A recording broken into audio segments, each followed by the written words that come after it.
Muito bem, meus caros. Então, eu disse para vocês que agora a gente vai trabalhar um pouco a legislação do Estado de São Paulo. Uma legislação importante, uma legislação robusta, que trata aqui desse tema relacionado à discriminação racial, tá?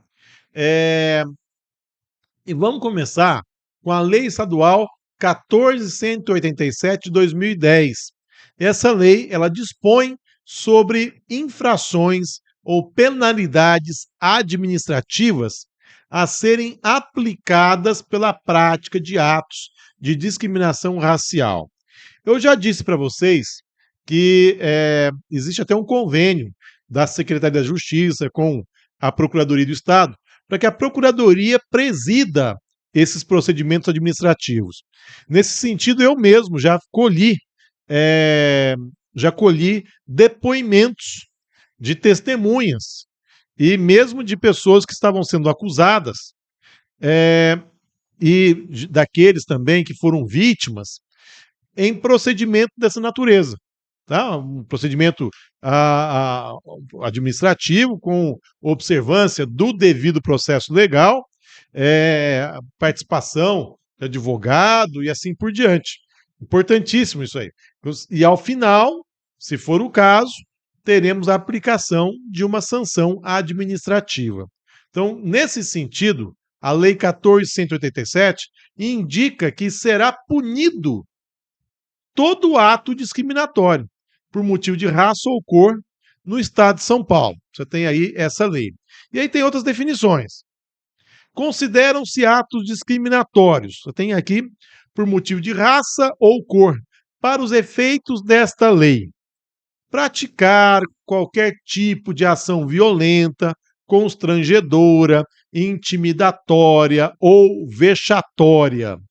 Vejam, você tem aqui várias situações previstas nesse artigo 2º que vão caracterizar esse ato discriminatório. Por exemplo, no inciso 7, negar emprego, demitir, impedir ou dificultar a ascensão em empresa pública ou privada, assim como impedir ou obstar o acesso a cargo ou função pública ou certame licitatório. Então, mais aqui uma situação de ato discriminatório.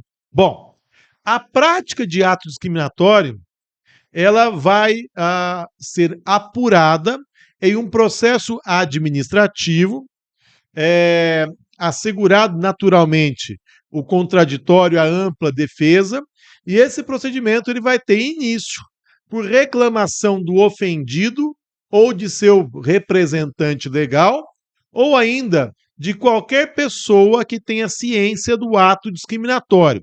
Geralmente uma associação, ela tem ciência do ato discriminatório, aí ela faz aqui essa reclamação e a partir disso teremos aí o início desse procedimento, ou ato ou ofício da autoridade competente. Você tem aqui que ela pode dar início a isso.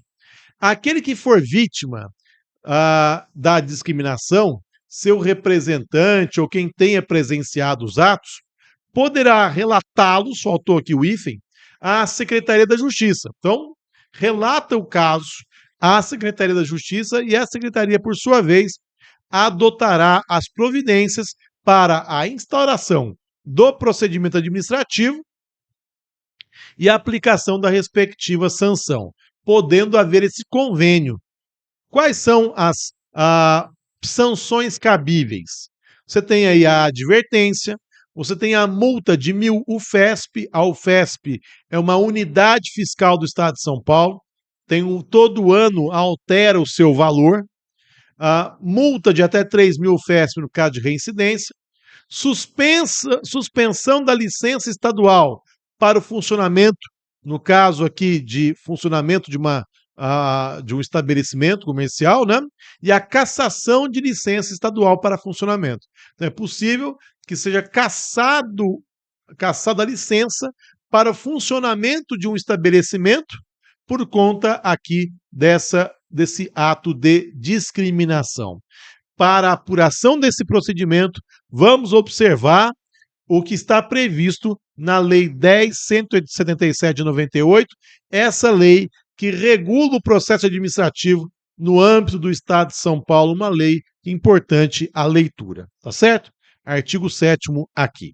Bom, então, primeiro aspecto importante, racismo no Estado de São Paulo, além de crime, é infração administrativa, tá certo?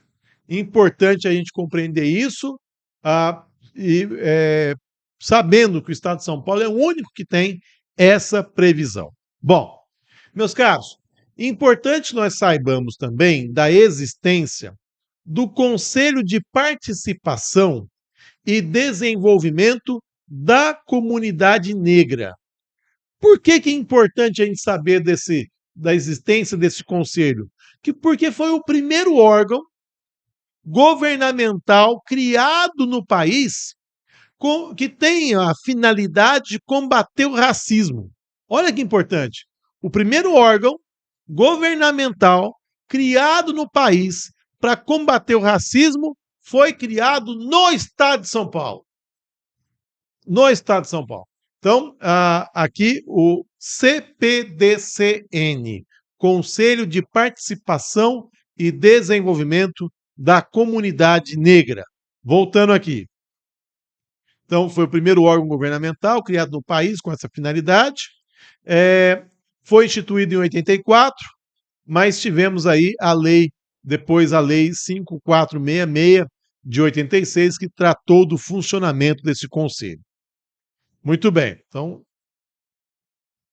Lei 5466, você tem aqui várias atribuições desse conselho, entre elas, de formular diretrizes e promover em todos os níveis da administração direta e indireta atividades que visem a defesa dos direitos da comunidade negra, a eliminação das discriminações que a atingem, bem como a sua plena inserção na vida socioeconômica e político-cultural.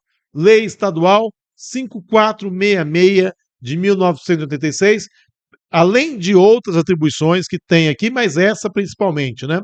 De formular essas diretrizes aqui para a eliminação das discriminações que atingem a comunidade negra. Conselho de Participação e Desenvolvimento.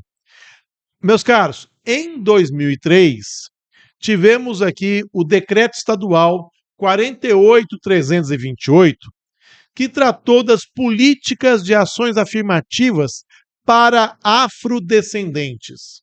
Políticas de afirmações, melhor dizendo, de ações afirmativas para afrodescendentes. Então, foi instituída essa política no âmbito da administração pública estadual. Bom, então, Decreto 48.328. Fica criada, junto à Secretaria da Justiça, essa comissão de coordenação e acompanhamento dessa política, composta dos seguintes membros designados pelo governador do estado. Você tem membros aqui que vão ser membros que vão compor essas políticas de ações. Essa comissão, né? Essa comissão aqui para a instituição de políticas de ações afirmativas para afrodescendentes, de 2003. Tudo bem. Meus caros, ainda sobre essa questão do racismo, está ligada à questão da liberdade religiosa. E no âmbito do Estado de São Paulo, nós temos aí a Lei 17.346 de 2021. Essa lei que instituiu a liberdade religiosa, nós temos aqui a Lei Estadual de Liberdade Religiosa no Estado de São Paulo.